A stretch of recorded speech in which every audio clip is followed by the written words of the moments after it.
श्रीमान राहुल गांधी जी में कोई योग्यता नहीं है। उनका जो सोच है वो ट्रकों में बैठने का है, जरोसा, पेंशन, पट्टे सब कुछ फ्री देने के बाद भी सीटें आएंगी 17 से 22। हमारे माननीय मुख्यमंत्री अशोक गहलोत साहब मेरे को लंकेश कहते हैं, मैं उनको अकाल पुरुष कहता हूँ। तो व्यक्तिगत रूप से मैं सचिन पायलट से भी परिचित हूँ, व्यक्तिगत रूप से मैं श्रीमान अशोक गहलोत साहब से परिचित हूँ। इनके न मिले हैं मन न मिलेंगे।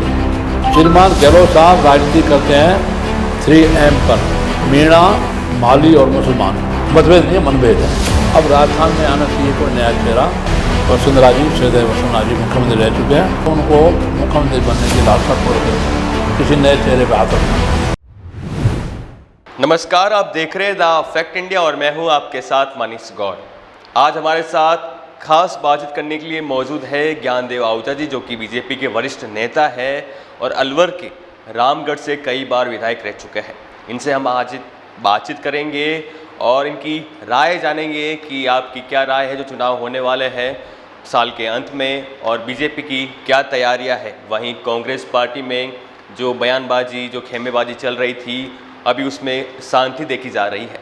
तो ये सभी मुद्दों को लेकर हम इनसे बातचीत करेंगे, क्योंकि वरिष्ठ नेता है तो ये अपनी बात अच्छे से हमारे सामने रख पाएंगे और अच्छे से चर्चा कर पाएंगे। तो स्वागत है सर आपका।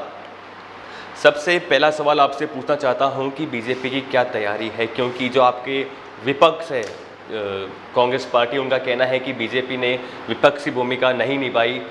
विपक्ष में थी बीजेपी पार्टी, लेकिन राजस्थान में वो भूमिका निभाने में असमर्थ रही है। ऐसा नहीं है, विपक्ष में बीजेपी राजस्थान में है, देश में तो सत्तारूढ़ है। सत्तारूढ़ रहते हुए जो भूमिका केंद्र में भारतीय जनता पार्टी की है, राजस्थान में विपक्ष में रहते हुए पहले हमारे डॉक्टर सतीश पूनिया जी, हमारे प्रदेश अध्यक्ष अब श्रीमान सीपी जोशी जी, दोनों बहुत जागरूक और युवा, सीपी जोशी जी भी और डॉक्टर सतीश पूनिया युवा नेता हैं, और उन्होंने जो आंदोलन, जितने आंदोलन लिए हैं विपक्ष में रहकर, उतना क्षत कांग्रेस ने विपक्ष में रह के कभी नहीं लिए। अब इस समय जो वातावरण इस 6 महीने में माननीय मुख्यमंत्री श्रीमान अशोक गहलोत साहब ने बनाया है, जो वातावरण बनाया है, रेवड़ियाँ बांटना, पतासे बांटना, खील बांटना, गुड़ बांटना, शहद बांटना, जो अब वो कर रहे हैं, अच्छा होता कि पूरे 5 साल ये करते हैं। अब 5 साल हमने पूरा विरोध किया विपक्ष ने रह के, जब ये विपक्ष में थे तब इन्होंने कुछ किया ही नहीं। अब कह रहे हैं विपक्ष नाकारा है। अब हमको नाकारा क्या कह रहे हैं, खुद अपने जिनको विधायक का टिकट दिया श्रीमान अशोक गहलोत जी ने, माननीय मुख्यमंत्री जी ने श्रीमान सचिन पायलट को टिकट दिया, उनको नाकारा, निकम्मा, निकृष्ट, नालायक और कोरोना कह दिया। तो हमारे लिए वो कुछ भी उपमा दे सकते हैं। उसके बाद तो जो मुख्यमंत्री है अशोक गहलोत, उन्होंने कहा कि सचिन पायलट अब एक परिवार है। हम जब से राहुल गांधी ने कहा है कि सचिन पायलट, अशोक गहलोत उनके लिए एसेट है, उसके बाद तो उन्होंने कुछ बयान नहीं दिया ऐसा। दोनों न कंट्रोल में श्रीमान राहुल गांधी जी के हैं, न श्रीमान खड़गे साहब के, न श्रीमती सोनिया गांधी के। क्योंकि जो आकांक्षा, महत्वाकांक्षा होती है ना किसी पॉलिटिकल लीडर की, वो गीदड़ की हू एक हुक उठती है, तब गीदड़ मिलते हैं और हू करते हैं। तो मैं इनको गीदड़ नहीं कह रहा, आप उसको गलत न ले जाएं, क्यों कई बार मेरे शब्दों को गांधी जी के बड़े बोल, गांधी हो जाने, तो मैं इनको गीदड़ नहीं कह रहा, लेकिन गीदड़ के एक हू उठती है, हुक उठती है और हू वो करता है, वैसी हुक इनको उठ रही है। और 3 बार हाथ मिला चुके, और 3 बार हाथ मिलाने के बाद भी दोनों में 36 का आंकड़ा होता तो भी चल जाती, अब दोनों में 96 का आंकड़ा है, 96। यह उपमा इसलिए दे रहा हूँ कि मैं दोनों को व्यक्ति रूप से जानता हूँ। हमारे माननीय मुख्यमंत्री अशोक गहलोत साहब मेरे को लंकेश कहते हैं, मैं उनको अकाल पुरुष कहता हूँ, व्यक्ति रूप से मैं उनके बहुत निकट हूँ। मैं दावा करता हूँ। तो जो और मैं उनका सम्मान करता हूँ, वो मेरा सम्मान करते हैं। ऐसे ही सचिन पायलट साहब के पिताश्री स्वर्गीय श्री राजेश पायलट, मैं जब दिल्ली उनके बंगले पे जाता था, मैं लगातार विधायक रहा, तो मेरा सम्मान वो मेन गेट से लेकर के अंदर जाते। उस समय उनकी पत्नी जो अभी तक जीवित है, श्रीमती रमा पायलट, MP भी रही, हमारे MLA भी रही, उनसे परिचय कराया, इनसे कराया, बेटी से कराया। तो व्यक्तिगत रूप से मैं सचिन पायलट से भी परिचित हूँ, व्यक्तिगत रूप से मैं श्रीमान अशोक गहलोत साहब से परिचित हूँ। इनके न मिले हैं मन, न मिलेंगे। कारण क्या है? अपोजिट दोनों ध्रुव हैं, उत्तर और दक्षिण। उसका कारण समझिए, श्रीमान गहलोत साहब राजनीति करते हैं 3M पर, मीणा, माली और मुसलमान। अच्छा, आपको ये व्याख्या कोई पॉलिटिकल लीडर नहीं बताएगा। 3M पर, जैसे लेबर लीडर कहते हैं ना, मशीन, मैन और मटेरियल, ऐसे 3M, माली खुद है, मीणा और मुसलमान, ये गुजर है। गुजर और मीणा अपोजिट रहे, बड़ा आंदोलन चलाया गुजरों ने, स्वर्गीय डॉक्टर किरोड़ीलाल बैंसला ने। एक आध कोई मीणा इनके साथ में है, क्यों? उनको गर्ज है गुजरों को वोटों की, जैसे श्रीमान मोहनलाल मीणा। बाकी मीणा गुजर बिल्कुल अपोजिट हैं। तो ये साथ रखे हुए हैं गहलोत साहब, मीणा, माली और मुसलमानों को। आपकी पार्टी से राज्यसभा सांसद हैं डॉक्टर किरोड़ीलाल मीणा जी, तो लगातार सड़क पर नजर आ रहे थे, लेकिन उनके साथ कोई बड़े नेता नहीं मौजूद थे। ऐसा नहीं है, बड़े नेताओं का साथ उनको जब धरने में बैठे तो हमारे श्रीमान राजेंद्र राठौड़ भी गए, CP जोशी साहब भी गए, मैं भी गया हूँ, और बड़े नेता भी गए। बात यह है कि 4 लोग हम लोग मास लीडर हैं पार्टी में। देवी सिंह जी भाटी, श्रीमान बीकानेर, और श्रीमान हनुमान बेनीवाल जो पार्टी छोड़ गए, डॉक्टर किरोड़ीलाल मीणा और मैं ज्ञानदेव आहूजा। जो मास लीडर होते हैं और मार्शल होते हैं, 2 शब्द, मास लीडर और मार्शल, ये थोड़ी अपनी इंडिविजुअलिटी चलाते हैं। मैं खुद भी, मैं अपने बारे में भी कहता हूँ, पार्टी की पहले से राय करके कोई आंदोलन चलाना, कोई धरना देना, जिसमें डॉक्टर किरोड़ीलाल मीणा को तो विशेषता है, वो आंदोलन पहले चलाते हैं, पार्टी को बाद में सूचित करते हैं। अच्छा, तो डॉक्टर साहब मेरे मित्र हैं, मेरे छोटे भाई हैं, मेरे से उम्र में छोटे हैं, और मेरे को गुरुजी भी कहते हैं। मैं गुरुजी नहीं हूँ, लेकिन कहते हैं क्योंकि मैं संघ की, राष्ट्रीय संसद संघ की प्रथम वर्ष माने OTC हम लोग कहते हैं, उसमें मैं इनका शिक्षक भी रहा हूँ। ये कारण है कि इन्होंने कह दिया कि जो पहले प्रदर्शन करते हैं फिर पता लगता है पार्टी को, तो ये कारण हो सकता है कि पार्टी के नेताओं को, जो बड़े नेता हैं, उनको पता नहीं चलता कि वो प्रदर्शन करने वाले हैं या कभी भी प्रदर्शन कर पाते हैं। नहीं, हम लोगों को उनसे राय लेकर के आंदोलन चलाना चाहिए। हाँ, मैं ऐसा महसूस करता हूँ। मैंने कहा मेरा खुद का व्यक्तित्व भी ऐसा है, इसलिए मैं डॉक्टर को दोष नहीं देता, न देवी सिंह जी भाटी को दोष देता हूँ। हनुमान बेनीवाल तो अपने आप में लगी बिसात अपना फर्श बिछा चुके, इसलिए उनके बारे में कहना क्या है।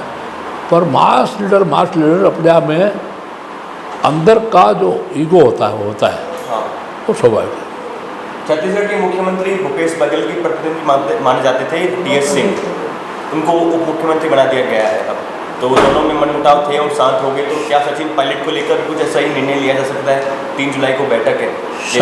शर्म आनी चाहिए श्रीमान TS सिंह को, राज परिवार से हैं, सारी उम्र निकल गई, इश्क में मोमिन, अब क्या प्याज के छिलकों पे मुसलमान हो गए।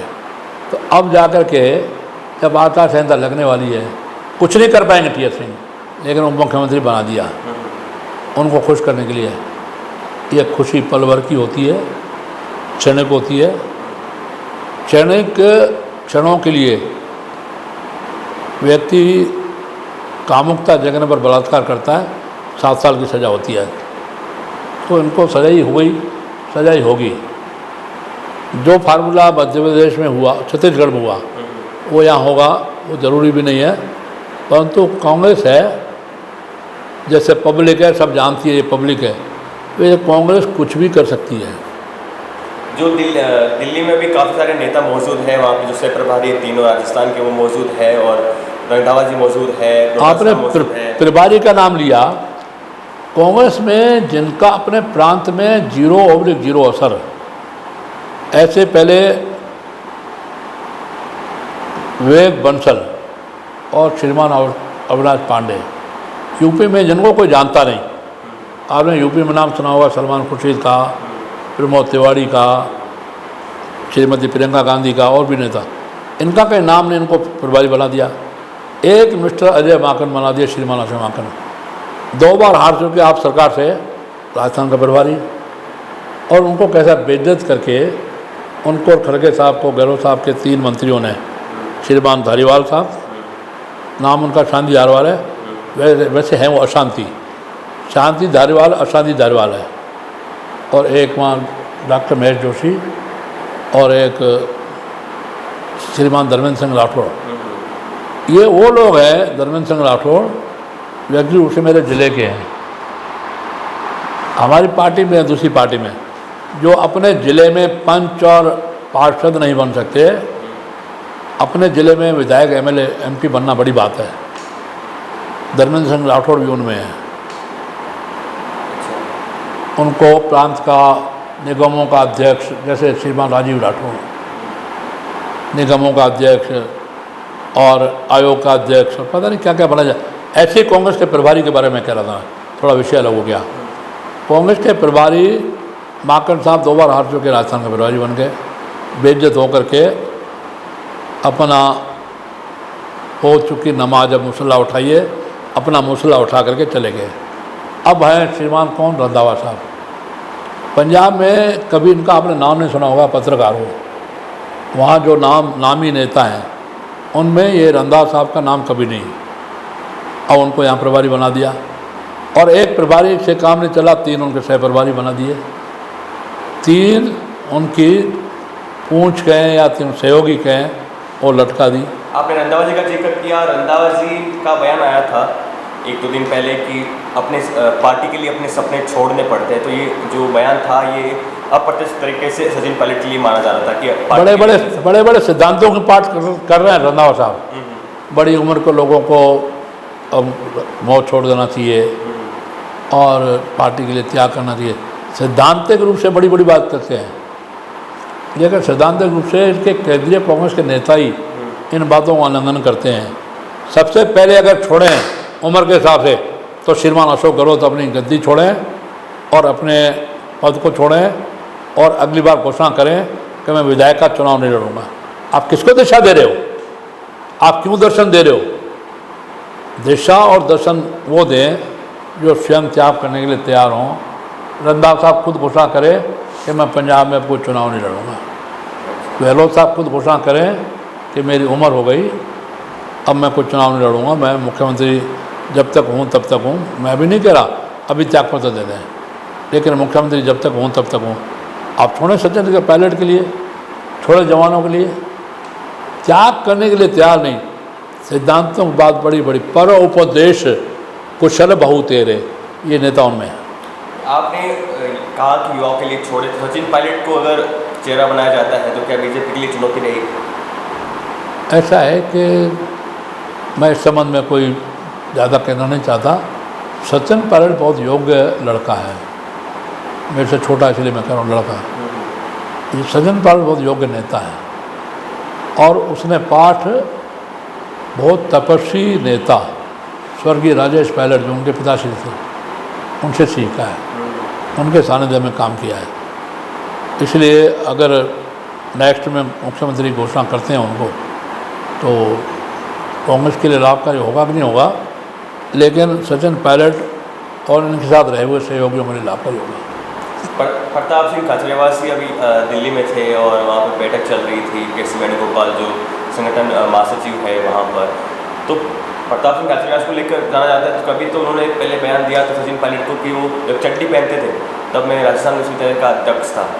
अब कह रहे हैं प्रताप सिंह खाचरियावास हमारे माननीय महामहिम श्रीमान भैरव सिंह शेखावत, माननीय भैरव सिंह शेखावत के भतीजे हैं और मेरे व्यक्तिगत रूप से बहुत निकट हैं, मैं भी उनको निकट हूँ।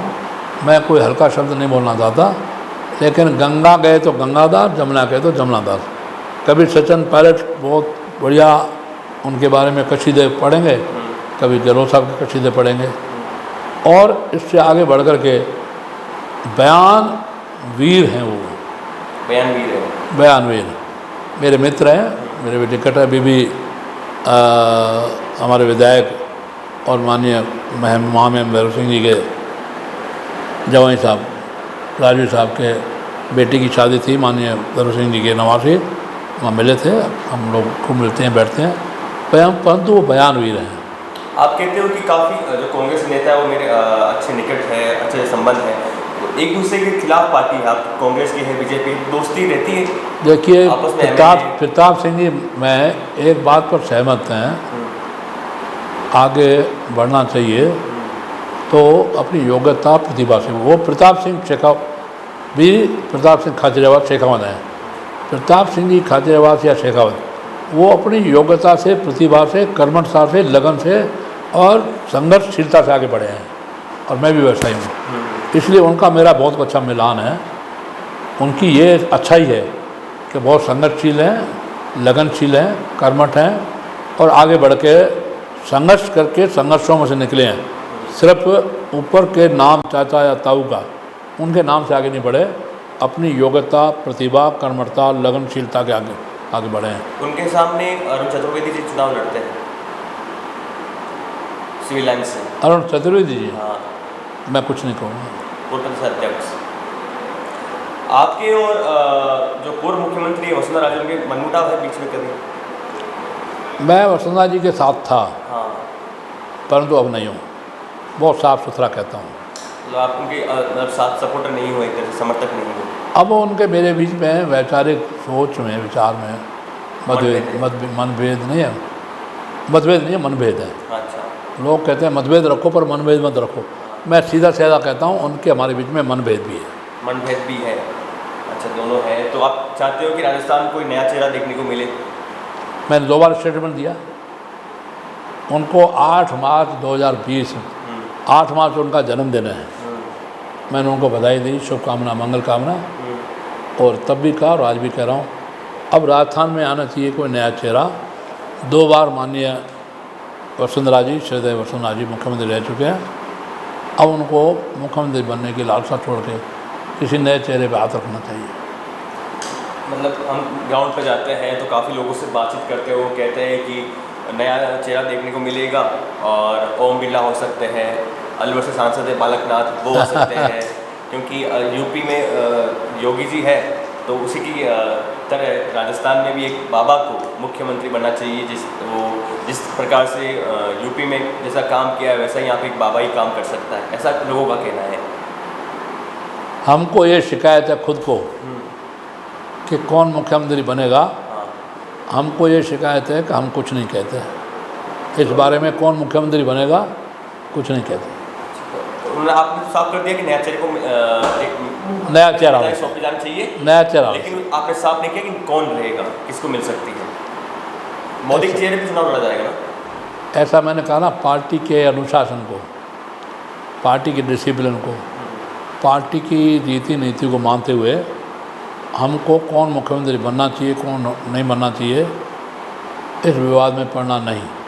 हाँ, इतना ज़रूर है कि मैंने माननीय वसुंधरा जी को स्वयं उनको फ़ोन पर, मोबाइल पर कहा कि अब आपको मुख्यमंत्री बनने का मोह छोड़ना चाहिए, तब भी कहा, मैं आज भी कह रहा हूँ। उन्होंने क्या बोला फिर? आपने ऐसा फ़ोन पे किया तो उनका क्या जवाब था, क्या रिएक्शन था उनका?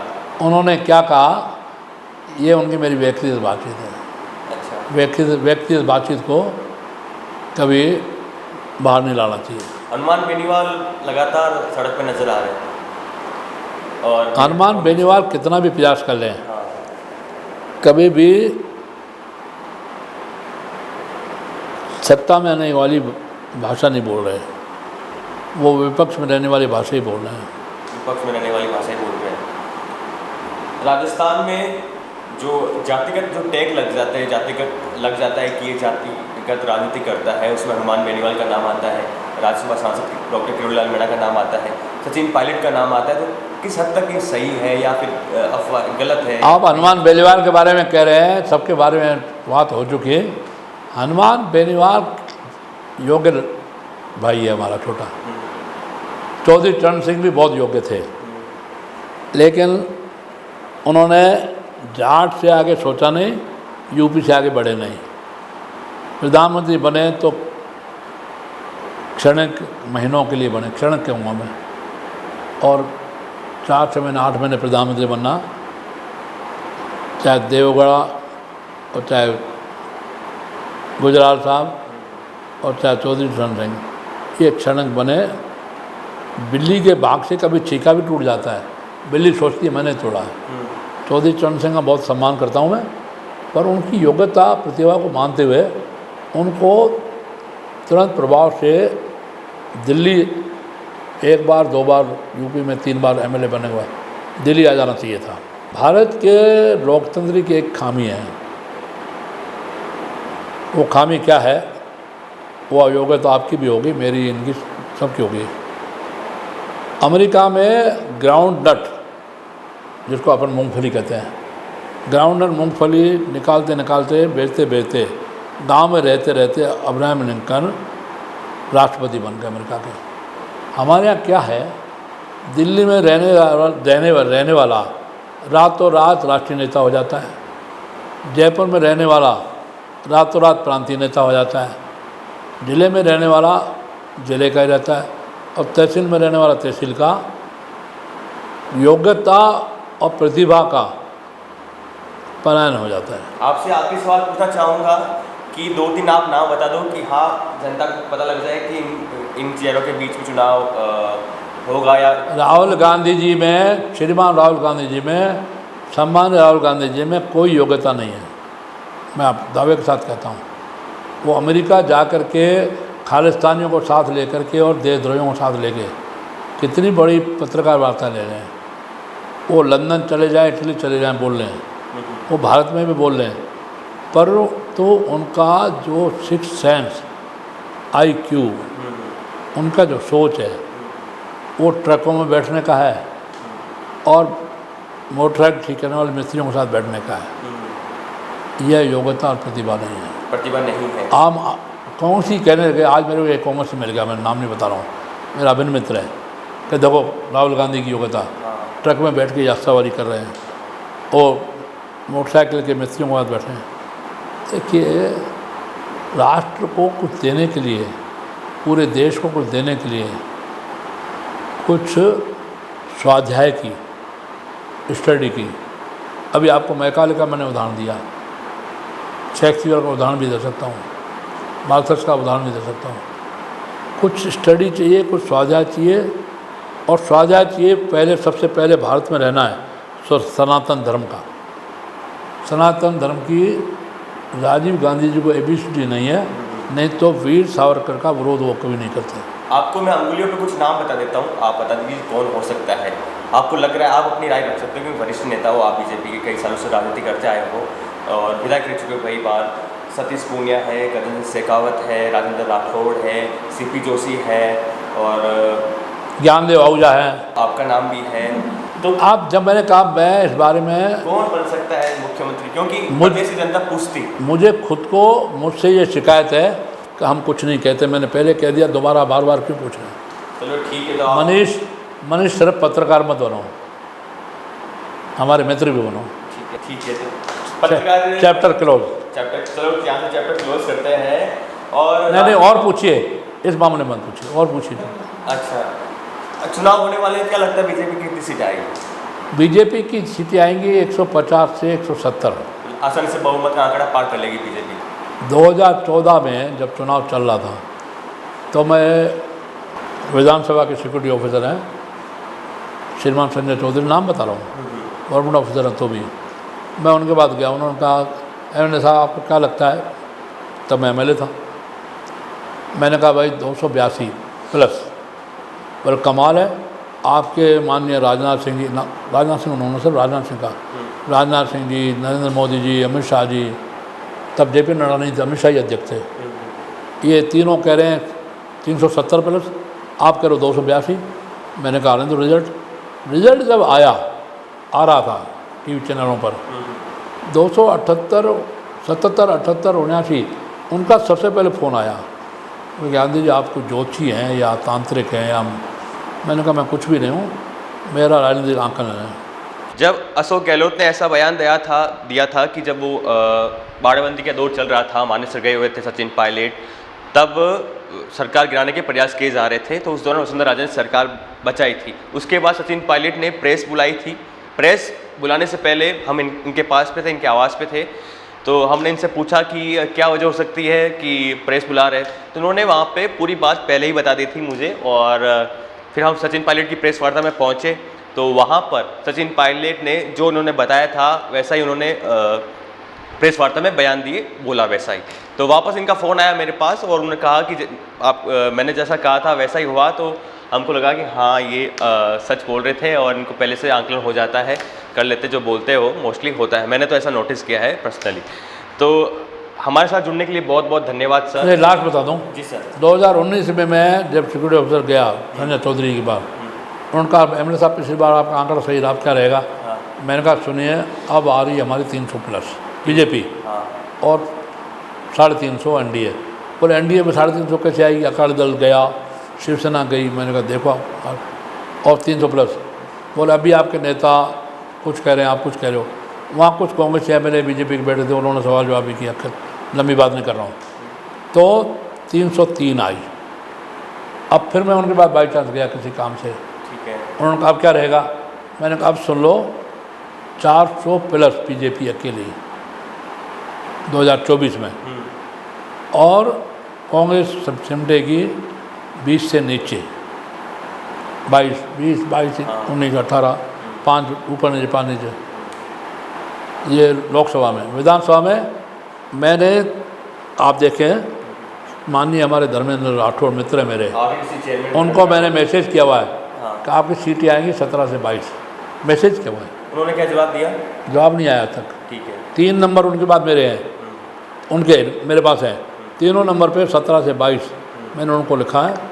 चाहे कितने खील बांट ले, 50 बांट ले, रेवड़ी बांट ले, गहलोत साहब पेंशन, पट्टे और महिलाओं को फ़ोन और बिजली फ्री, ये फ्री, वो फ्री, सब कुछ फ्री देने के बाद भी सीटें आएंगी 17 से 22 राजस्थान में, और बीजेपी की 150 से 170।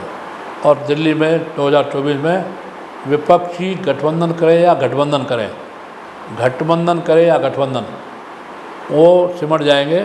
और कांग्रेस तो बिल्कुल सिमट रही है, बीजेपी की 400 से ऊपर आएगी। ये आज नोट कर लीजिए, आप पत्रकार हैं, ये जहाँ जहाँ आपका समाचार लेके जाएगा उस दिन मेरे को आप भी फ़ोन करेंगे और लोगों के भी फ़ोन आएंगे। ज्ञानदेव आहूजा वरिष्ठ नेता ने, राष्ट्रीय प्रतिनिधि भाजपा का हूँ, इस नाते से मेरा परिचय है। जय हिंद, जय भारत, जय श्री राम। आपका स्वागत, आपने मेरा इतना बड़ा इंटरव्यू लिया। जय हिंद। तो ये हमारे साथ थे ज्ञानदेव आहूजा जी, जो कि विधायक रह चुके हैं। इनसे हम बातचीत की और उन्होंने कहा कि कांग्रेस पार्टी अब सिमटना शुरू हो चुकी है और अब बीजेपी को बहुमत मिलेगा, राजस्थान में सरकार बनेगी, और लोकसभा का भी उन्होंने आंकड़ा दे दिया है। हम आपसे वापस बात करेंगे जब विधानसभा के चुनाव के नतीजे आएंगे। उससे पहले भी आपसे बातचीत होती रहेगी, लेकिन जब चुनाव के नतीजे आएंगे तब भी देखना होता है कि आपने जो ये आंकलन करके ये बताया है, आंकड़े ये पूरे सटीक बैठते हैं या नहीं बैठते हैं। भारत माता की जय। ठीक, बने रहिए आप हमारे साथ, देखते द फैक्ट इंडिया। नमस्कार।